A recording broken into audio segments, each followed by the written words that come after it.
People will tell us we can't afford $3.5 billion over the next 10 years for our own country's infrastructure, but we spent $2.2 billion in Afghanistan and you can't find it because it was stolen.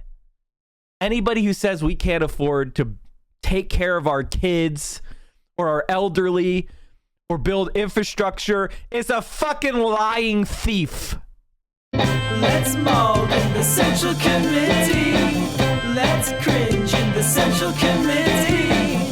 Let's bog in the Central Committee right now.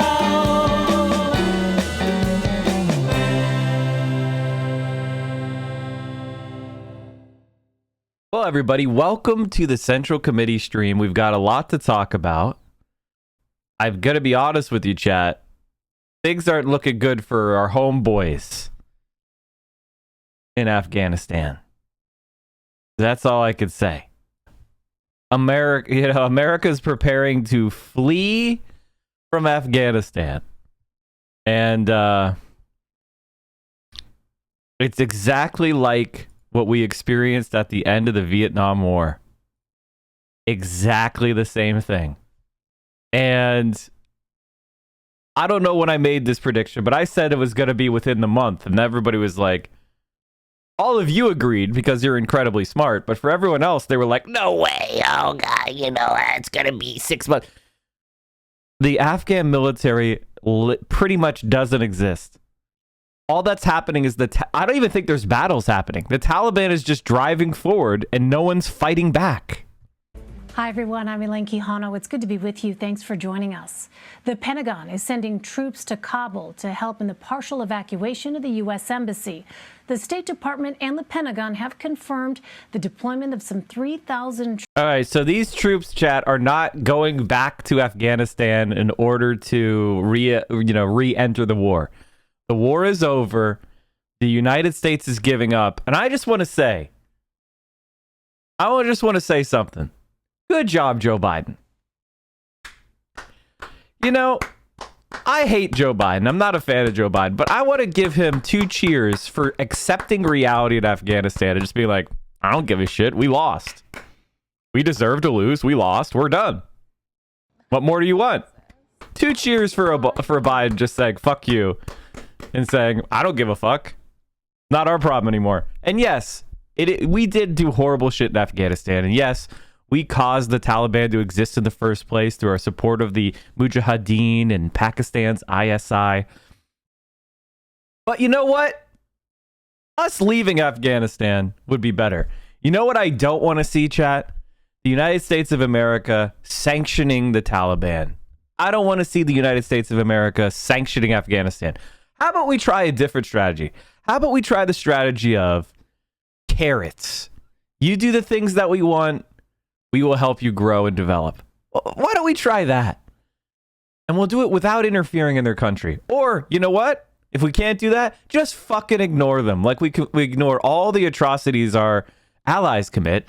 How about we get our dirty, grubby paws off Afghanistan and see what happens?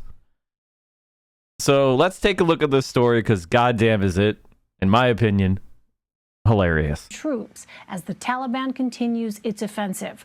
Early Thursday evening, CBS News confirmed the terrorist group has taken control of the city of Kandahar. That is the second largest city in the country. You see these Humvees? Those are Taliban Humvees. They captured them.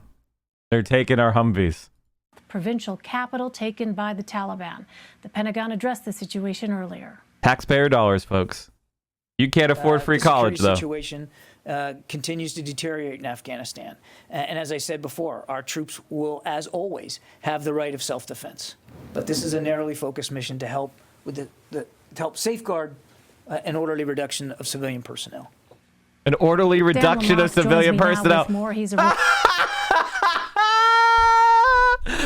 Orderly reduction of civilian personnel.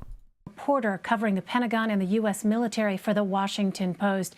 Dan, thank you so much for joining us. I mean, these are fast-moving developments. First of all, what is the significance of Kandahar falling under Taliban control? The fall of Kandahar is a significant moment. One, it's a very large city. Two, it also is a significant stopping point between Pakistan and Kabul. So as the Taliban continues to isolate I mean, Kabul, that's weird. Why is the Taliban between Pakistan, our ally, and Kabul? That's odd. Man, that's weird. I wonder why the Taliban is so close to Pakistan, huh? So a lot of Taliban recruitment was probably based on U.S. occupation resentment. I wonder when they take complete control if a more moderate faction will form within it. So how do I say this?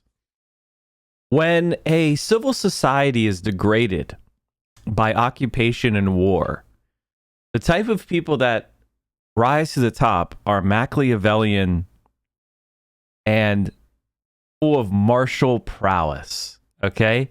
That's what happens in war scenarios. Is the group that can organize the strongest military is the one that will prevail. So the type of people that will be involved in that are going to be brutal. And because it was a non-traditional military, not subject to international law, the type of people that are going to be in charge are going to be, as Trump would put it, bad hombres. Okay? And, you know, I don't know what to say. Let's just say that if Afghanistan is not going to be in great shape for a while. Okay? And, yeah, we probably should have supported all those pedophiles if we wanted them to, if we wanted Afghanistan not to be a shithole. it's going to be more and more difficult for Kabul to remain secure as well. So our David Martin of CBS News said that the plan to evacuate personnel out of Afghanistan had been in place for 2 weeks. What had you heard? What does that tell you? I think that means that they very well could have expected this was a possibility. I don't know if they thought it was the most likely possibility 2 weeks ago. Things have obviously changed very. Did you see any shooting? Did you see any shooting when the Taliban went into Kandahar? Did you see any resistance at all in those videos? Very quickly, because it's not just the 3,000 troops going to Kabul. It's another 35 they're putting on standby in Kuwait, and another 1,000 that they're setting to Qatar as a response to prepare for the incoming Afghan interpreters and others who have assisted the U.S. military over the years. You know, Dan, I wonder, I mean, this had to, of course, have been anticipated, but the pace of this really seems to have accelerated, this Taliban offensive. Can you talk a bit about that? What had you been hearing from your Pentagon sources about the way in which the Taliban was going about this offensive, which, again, was expected given the time frame was public? I watched a Democracy Now! Piece on this. It was pretty insightful. Oh, I should check that out. Yes, if you go back to June, there was a U.S. Intelligence assessment that was pretty widely reported that said within 6 months to 12 months of the U.S. military leaving, which is expected at the end of this month, that Kabul was in danger of falling. It wasn't a certainty, but it was a fear that they had. It was an assessment that they saw as a possibility. This week, the Washington Post first reported that there was a new assessment that said within 90 days that Kabul could fall. So things picking up speed very quickly. What we've seen is the Taliban encircle provincial capitals, and that took time. And then one by one, you've seen all of these capitals begin to fall over the last week or so. I mean, you call it a military takeover, but that implies that there was like somebody resisting them. This is more just an assertion of the practical realities on the ground. I'm not hearing reports of Taliban massacres 2,000 people in reprisals in Kabul.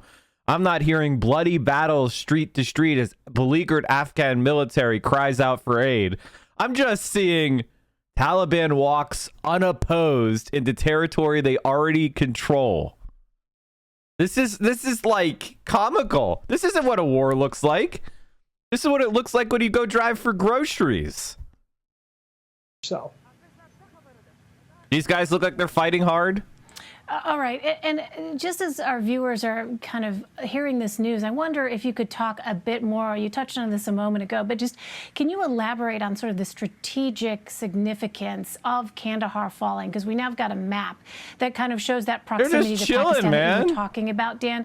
Can you talk a bit more about why this is such a critical place to fall. And, you know, the idea that this was is something that was a possibility, we're now seeing it happen. It's really sort of a dramatic turn of events that we've seen here in just the last 24 hours.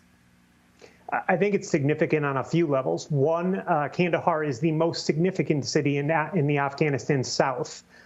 Two, because the Afghan military has been unable to hold a lot of territory, you've seen people for months now that have increasingly left other places, left the countryside, and gone to places like Kandahar because it was safer.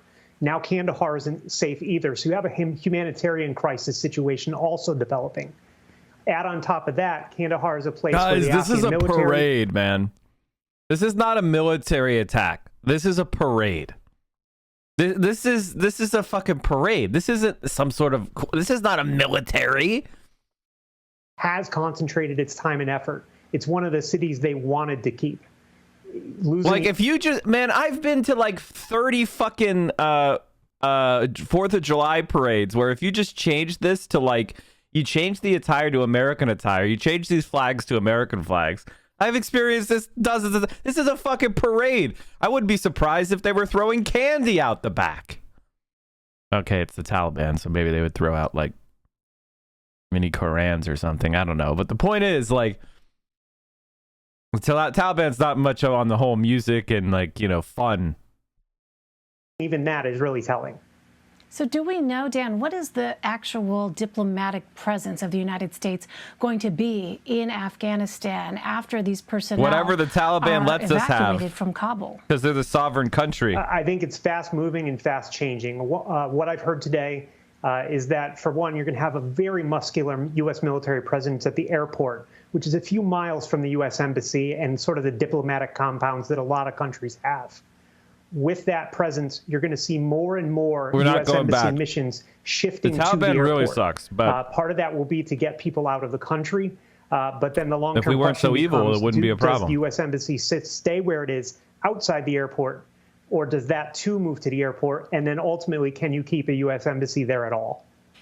You know, it's been 20 years. The idea of negotiating with the Taliban. We're such a fucking loser country. Holy shit, dude. What a bunch of losers we are.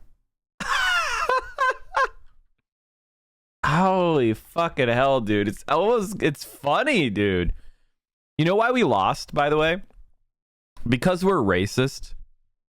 Because we look down on the Afghan people and we pick the most despicable fucking mercenary, ghoul, corrupt pedophiles, literally, to be our puppets.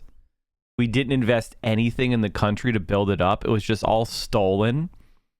And our lying military and lying politicians lied about it. They just covered it up. That fraud Obama, that fraud Biden. Ugh. This is going to be Kabul in a week or two. Can you give a reason for why the U.S. invaded Afghanistan? Because we wanted to show to the world how tough we were. Of Americans and other foreigners lined up at installations around Saigon waiting for buses was the cue. It told the Vietnamese that this was the end of the line. For most of those who wanted to leave their country, this would be their last chance. Some Americans who pushed towards the bus tried to pull their Vietnamese wives and children along with them.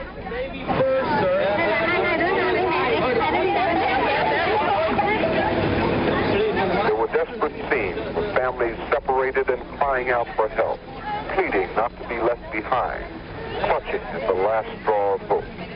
We rode through the streets of Saigon for more than 4 hours, unable to find a way out. Get ready, this is Kabul. To tell us where to go.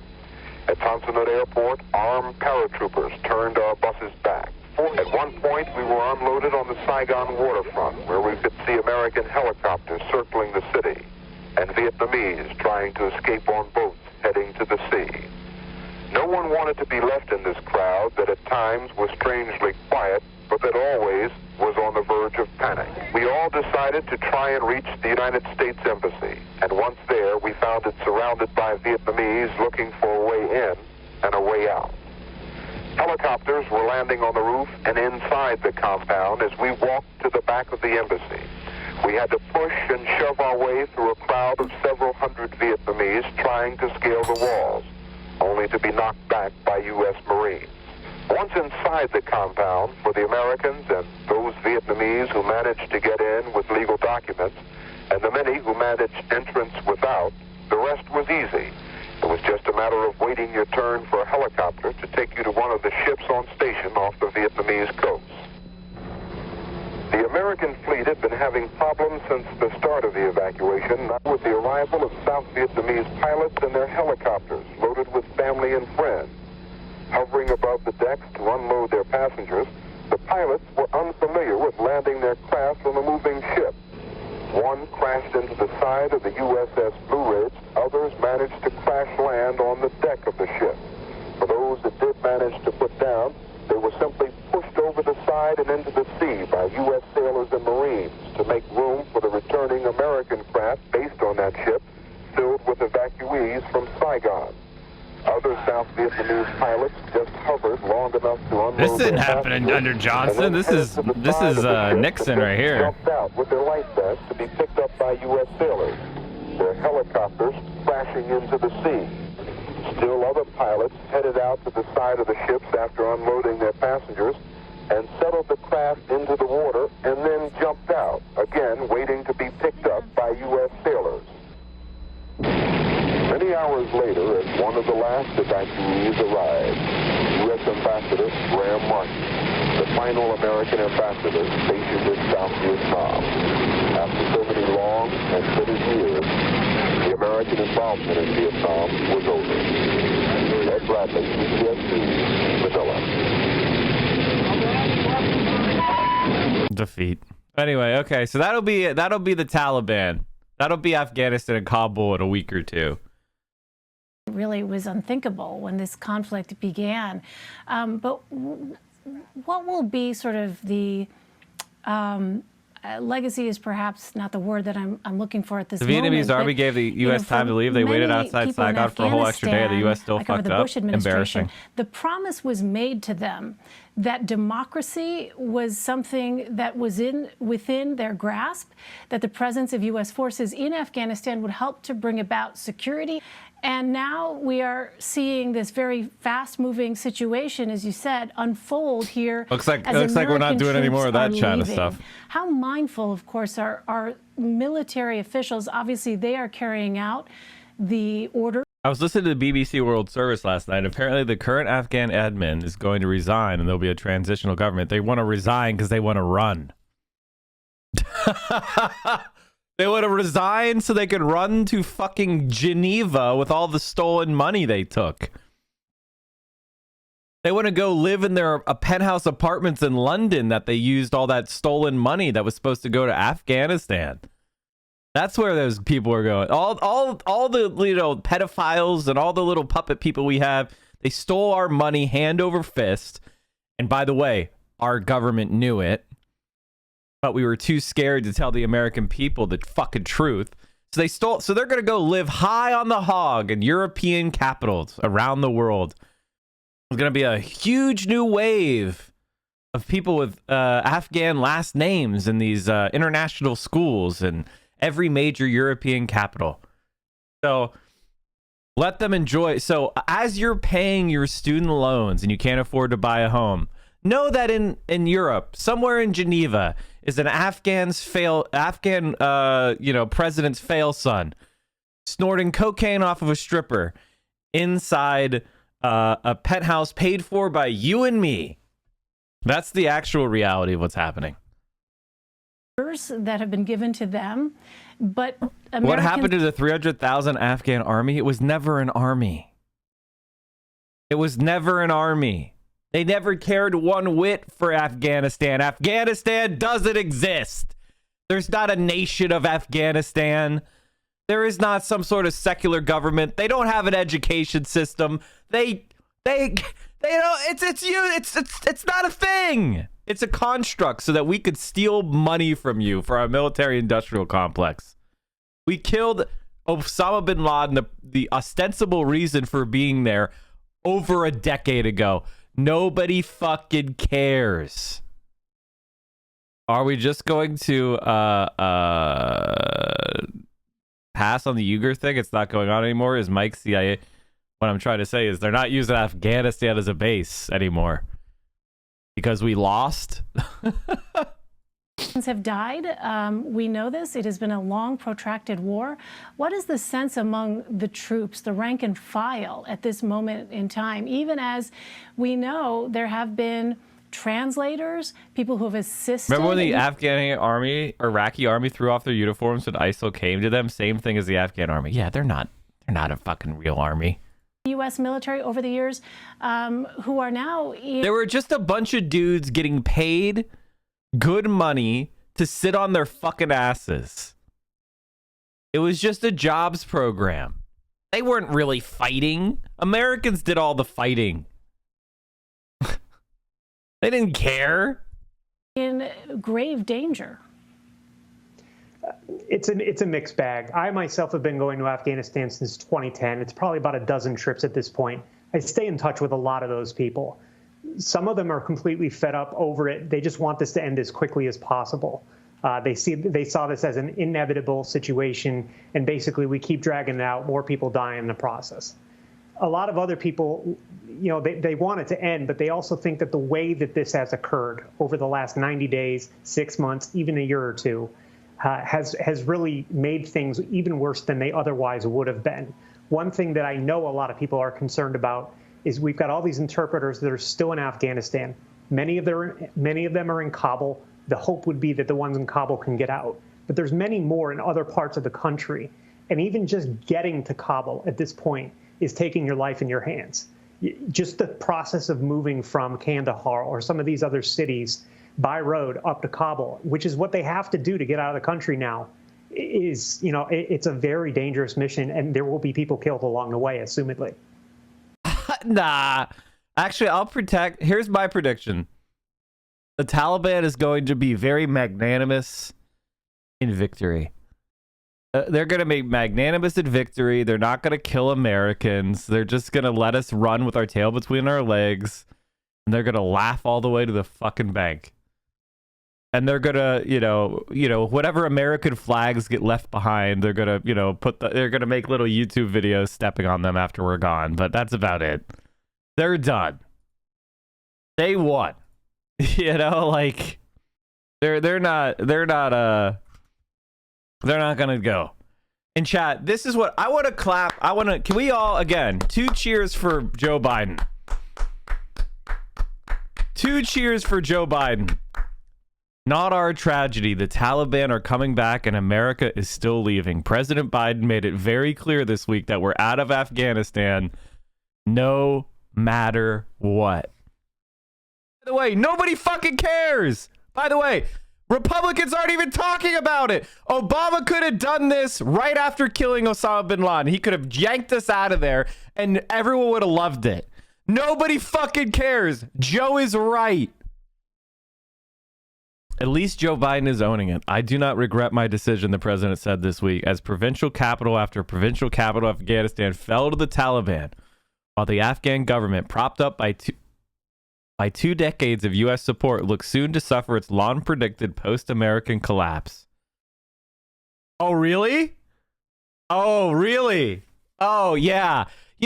That's funny, New Yorker and every other mainstream media outlet since that 2001.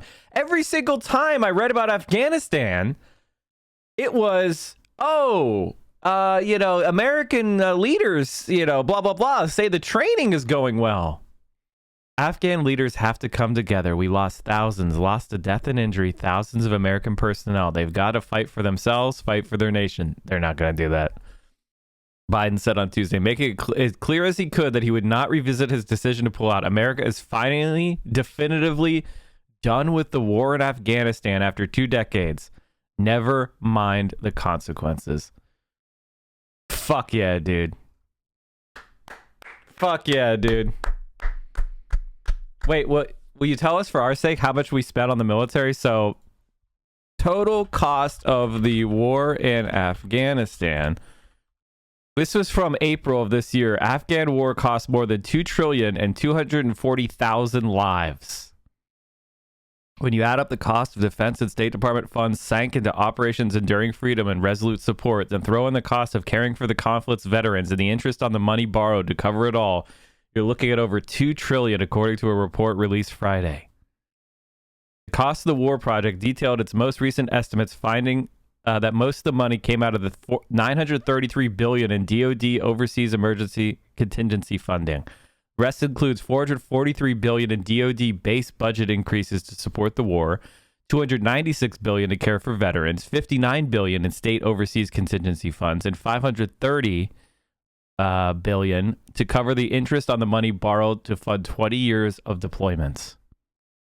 These funds do not, however, include the amount of United States government is obligated to spend on lifetime care for American veterans of this war, nor does it include future interest payments on money borrowed to fund the war.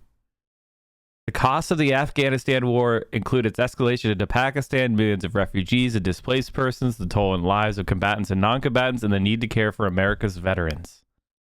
In chat, the thing about this is, if a war makes sense, if a war is just, okay, you know, you pay the costs because you're doing, but this is not a, this was a fucking joke. But there was no argument in favor of it for decades. Decades. This is a story that I like to show people because it's so hilarious. And it shows you where our priorities were. Like, and nobody was prosecuted for this, by the way. No one got in trouble for this. Let me read you this story. This is something I've talked about on the stream before, but I just want to remind you. U.S. turns $486 million Afghan air fleet into $32,000 of scrap metal. Fleet of Italian cargo planes rarely got off the ground. The U.S. has destroyed 16 cargo planes it purchased for almost $500 million for the Afghan Air Force and sold the scrap metal for $32,000. Now, this was back in 2014, chat. 7 years ago, chat. 7 years ago, it's been a scam. The Special Inspector General for Afghanistan Reconstruction is asking the Air Force why the fleet of G-222 aircraft were turned into scrap metal this past August. They sat idle for years on the tarmac at Kabul International Airport. In 2008, NATO purchased 20 of the Italian-made aircraft for $486 million in hopes that they could serve cargo and transit needs for Afghanistan's new Air Force. According to a letter sent by SIGAR to the Defense Secretary, the G-222 program was terminated in March 2013 after sustained serious performance maintenance and spare parts problems, and the planes were grounded. In a separate letter to Air Force Secretary Deborah Lee James, SOPCO wrote that the aircraft had recently been towed to the far side of the airport and scrapped by the Defense Logistics Agency. I was also informed that an Afghan construction company paid approximately 6 cents a pound for the scrap planes, which came to a total of $32,000. So they took $486 million of our taxpayer dollar. And this is just, you think this is the only thing? This happened all over the place, folks. That was the war in Afghanistan. And if you see even a single person telling us that we need to go back to Afghanistan, they're a fucking moron. And they are definitely not a leftist. If you're going, oh, America's gonna lose face, no one cares. No one cares. Americans don't care. Europeans don't care. Nobody fucking cares about your face. There's a reason why the Pentagon hasn't been able to account for trillions in spending. People will tell us we can't afford $3.5 billion over the next 10 years for our own country's infrastructure, but we spent $2.2 billion in Afghanistan and you can't find it because it was stolen. Anybody who says we can't afford to take care of our kids or our elderly or build infrastructure is a fucking lying thief. And I can't say what I think they should what they deserve. The mighty Afghan military.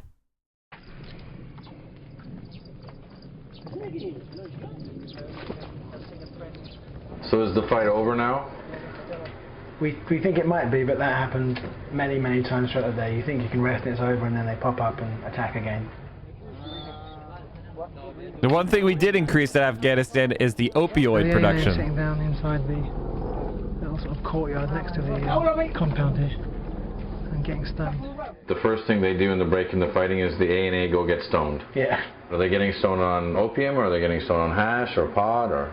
They smoke a lot of hash. We don't know if it was hash or opium, but it was one or the other. That guy looks pinned. That's opium for sure. I don't understand how they can smoke it in the middle of a battle. They make you worse, but they love it. As soon as they get 2 minutes, they'll start smoking it and passing it around.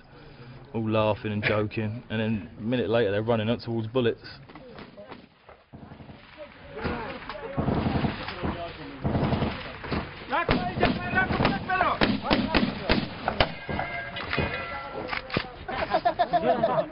He was so stoned that he went outside, stood up in full view of the Taliban, aimed just into the sky. A bullet fired the magazine off his gun, and he just picked up off the ground, laughed, and walked back inside. That's fucking mad! Why? Taliban, we haven't got enough ammunition to fire a burst like that. Short burst. Short burst. Same question from the captain. Are they firing at anything? No. That happened all the time. You'd hear this massive burst of gunfire. You'd hear one of the Brits go, "Are they shooting at anything?" And you'd hear someone shout back, "No." We saw that time and time again. Can't clearly identify the enemy. You shouldn't be firing, really. But trying to tell the A&A that is a different matter. Is that all the ammo they've got left? Yeah, that's all we've got left. We've got about 150 rounds left. But I think we've got to get up there about another K for our resupply route. So you're running low on ammunition now? Yeah, he's got 150 rounds left. We need to start bringing in resupplies of water, food, and especially ammunition, because we're running low. Yeah. They're not fighting anyone! They're not fighting anyone! They're just standing around! This is where your money went. Instead of having, Flint's water system get repaired, so there are thousands of American children with lead poisoning in their brains. This is where your money went.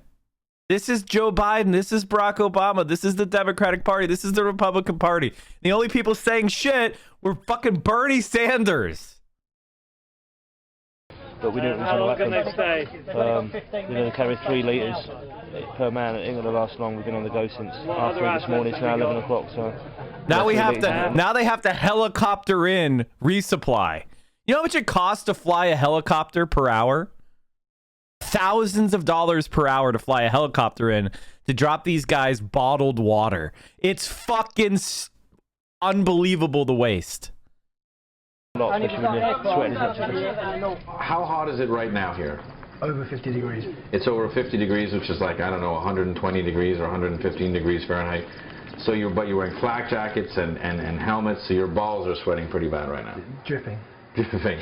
And you don't have any water. No, the water runs out. Because, how much water can you carry on top of all that kit? So you're fucked. Yeah, all of us.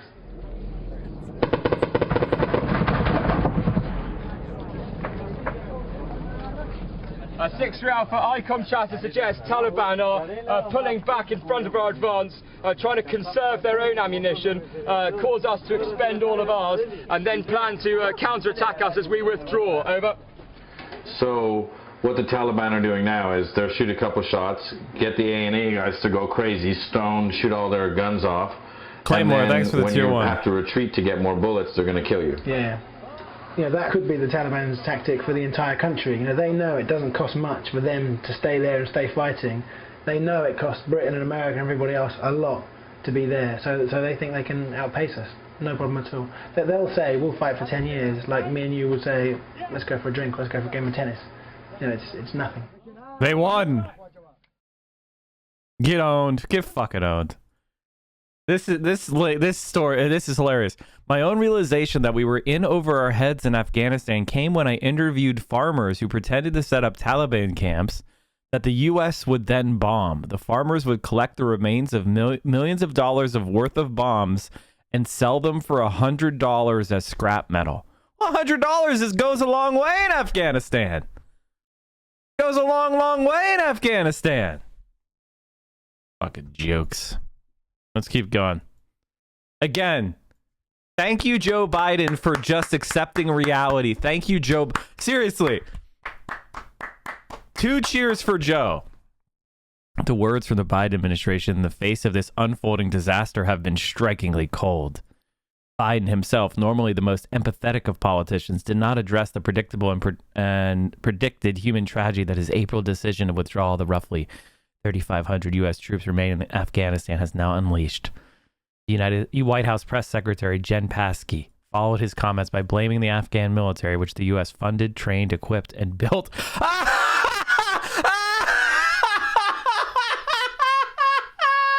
This is you know what's funny, chat? When I was in high school, I learned about Vietnamification.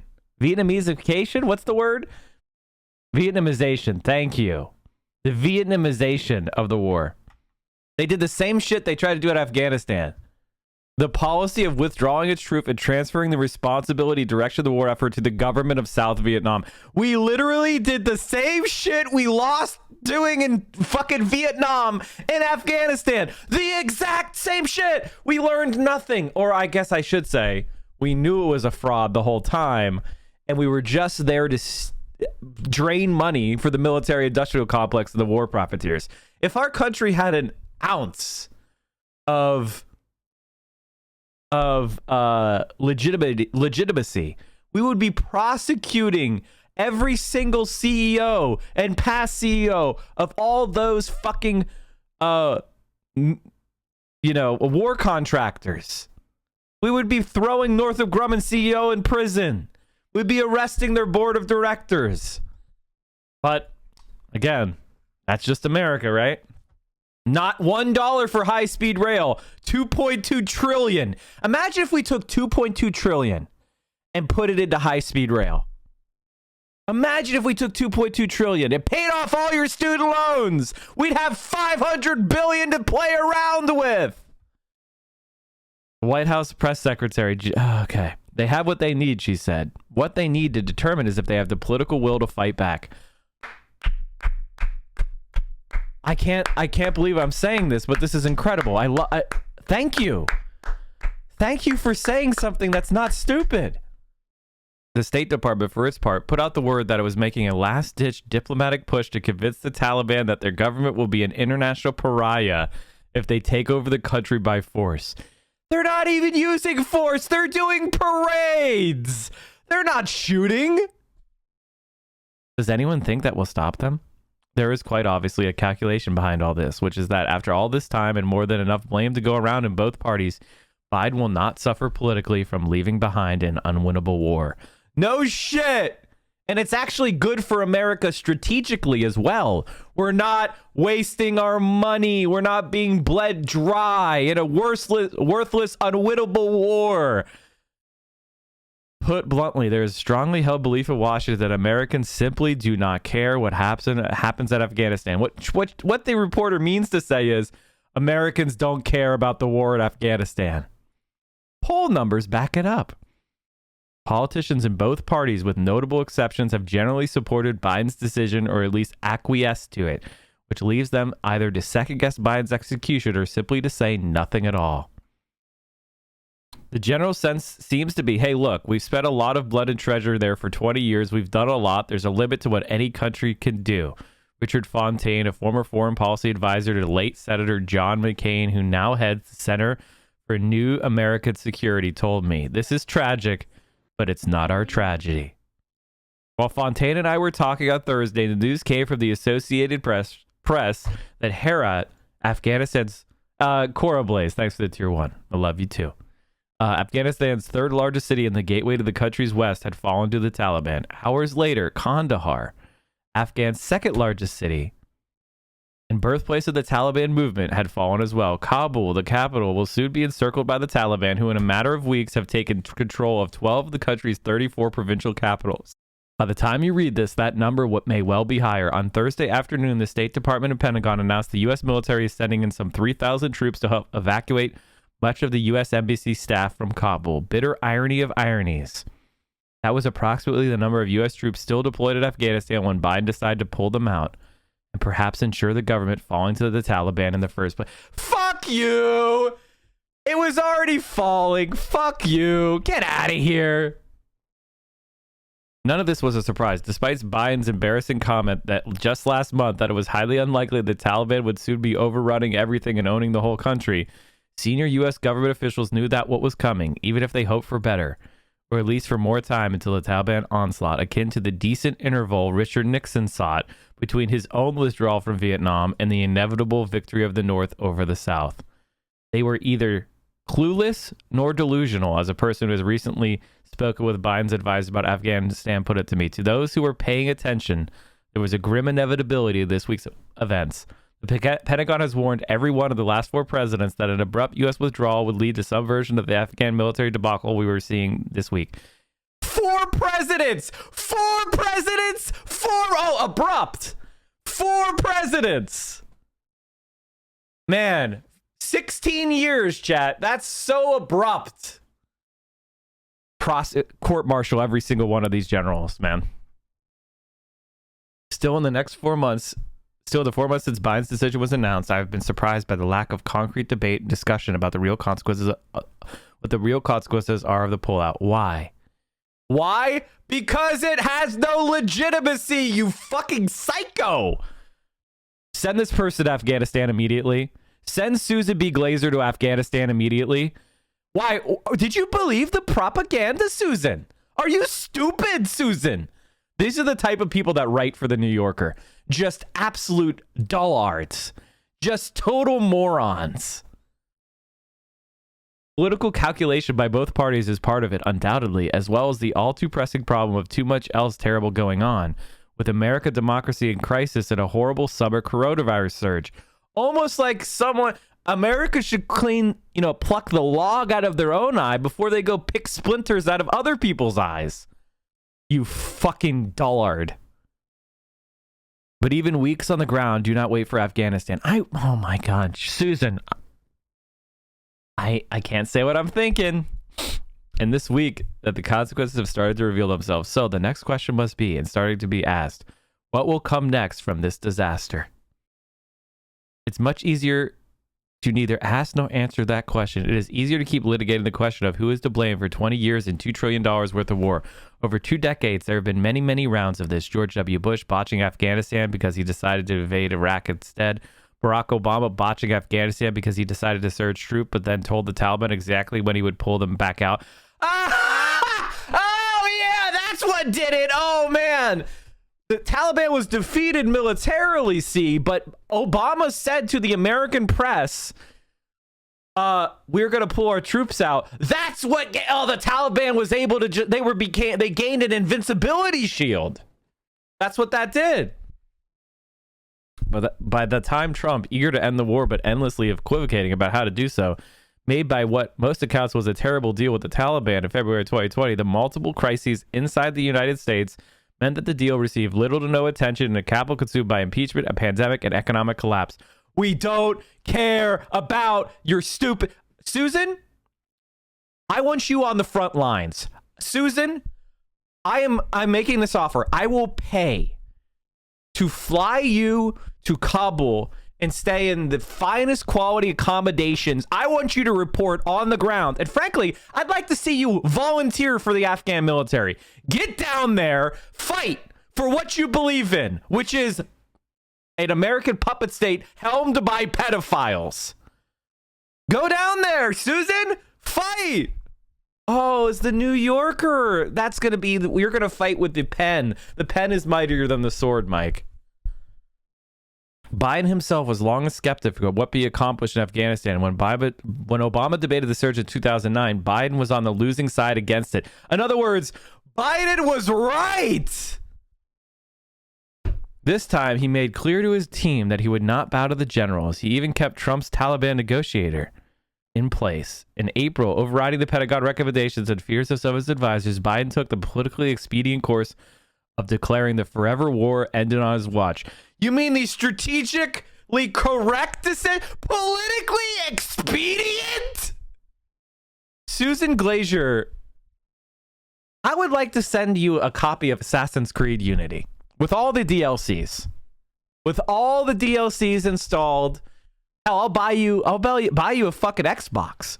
And I want you to play through Assassin's Creed Unity. That is my offer to Susan. It is surely on Biden as much as on Trump of how the pullout appears to have been organized so rapidly that there were no plans in place to evacuate the 20,000 Afghan interpreters who worked for the U.S. without agreement secured in advance for regional bases for which to conduct the counterterrorism mission the U.S. says it will continue. What counterterrorism? There isn't any. What are you talking about? That was 20 years ago, Susan. 9/11 is 20 years ago. Get over it. U.S. forces completed their withdrawal without major incident, but now come the urgent unanswered questions. Will the Taliban take Kabul by force? Will they march in before the upcoming 20th century of the 9/11 attacks? Which are, oh, please take Kabul on 9/11. Oh, Taliban. Oh, please take Kabul on 9/11. Oh, God, that would be, oh, come on. Do it. Just so Susan cries. Which were planned and launched by Al-Qaeda from Afghanistan. You mean from Pakistan? You mean where we found Osama bin Laden in Pakistan, right next to the military capital in Abbottabad? Remember how he was like 2 feet away from the military academy? Keep saying Afghanistan, though. Keep lying that it was not our ally, Pakistan, and Saudi Arabia. Ally, chat. Ally. And which prompted the U.S. war there in the first place? Is there any realistic chance of remaining of a negotiated settlement? No, because there is no Afghan government. Today, there is a totally credible possibility of some kind of deal cut here, and I think there is a totally credible possibility that the Taliban, riding high on adrenaline and momentum and whatever else they're on, entered the city violently. Those are both credible possibilities, and we need to be prepared for both and operating effectively on both tracks. That's what we're doing with our deployment, and that's what we're doing with our diplomacy. Is this going to be Biden's Rwanda? Asked one longtime acquaintance. Give me a fucking break! Whom I met in... Okay, this is her friend. Asked one longtime acquaintance who I met in Kabul in the spring of 2002, full of determination to build a modern, functioning state at the Taliban post-9/11 rubble. Hey, guess what? Your friend was a fraud. They had 20 years and they can't do any. They fucking. What is this? What the fuck is this? The possibilities from large-scale human rights atrocities to a new center for internationalist jihadist terrorism are blood-curdling. Neither one of these are going to happen. I mean, there's going to be human rights atrocities and things I disagree with. But that's the standard law in Saudi Arabia. You don't care about that. Well, people are being killed for witchcraft in Saudi Arabia right now, and you don't care. I wonder why. When I mentioned the fear of an Al-Qaeda ISIS 3.0 to Peter Bergden, the journalist and author who just released The Rise and Fall of Osama bin Laden. Bergen, who interviewed bin Laden in the 1990s Afghanistan, whom I met there when I was sent by the Washington Post to cover the war and the immediate aftermath of 9/11 attacks, told me he thought the catastrophe to Afghanistan was very similar to the ISIS blitzkrieg in Iraq that followed the U.S.'s 2011 withdrawal. The movie is exactly the same movie, he said. It's basically the ISIS playbook. Whether and when the Taliban rolled to Kabul, it's already clear that we're looking at a renewed and violent civil war. No, the Taliban's going to win. Taliban's going to end the civil war very quick. What a fucking loser. Holy shit. Fucking what a loser. Holy fucking hell. Holy fucking hell. It's the exact opposite of ISIS, actually. The Taliban is mostly homegrown. It's people that... Whereas ISIS was an international jihadi fucking state. What are you talking about? Civil war would mean there would be opposing sides. Exactly. There is no opposing sides. I'm done talking about Afghanistan, but I'm so glad it's over. Joe Biden did something right for a change, and you love to see it. We do politics here every morning starting at 10 a.m. 10 a.m. Eastern, 7 a.m. Pacific. You can watch us here on Twitch. We're the morning guy. The morning politics guy. Politics Frogs in every single day, same time, 10 a.m. day in, day out, and we carry you through your morning and early afternoon politics needs. And if you need more, Mike from PA, we have a YouTube channel. We talked about suburbs, the My Pillow guy, Ted Cruz. We talked about DSA. Amazing. Making fun of Tim Pool. Amazing. Look at all of these amazing videos. Get in there, watch them. We have me on Twitter. You got to follow me on Twitter, chat. I'm at 20,614 subs. That means I got like 40 followers on Twitter in the last day. You can do better than that. You can do better than that. Go follow us on Twitter. And of course, join the Discord, where we have an incredible community of left-wing streamers. We have left-wing community. We talk about the stream. We talk about politics. There's gaming content. It's a really awesome, supportive place. Direct action, mutual aid, and you can just let off some steam. And also, you can help produce the show. One of the things I do is I look at the links that are put into the news content suggestions chat room on the Discord. Join the Discord, come hang out, and maybe what you want me to talk about will be part of the next show.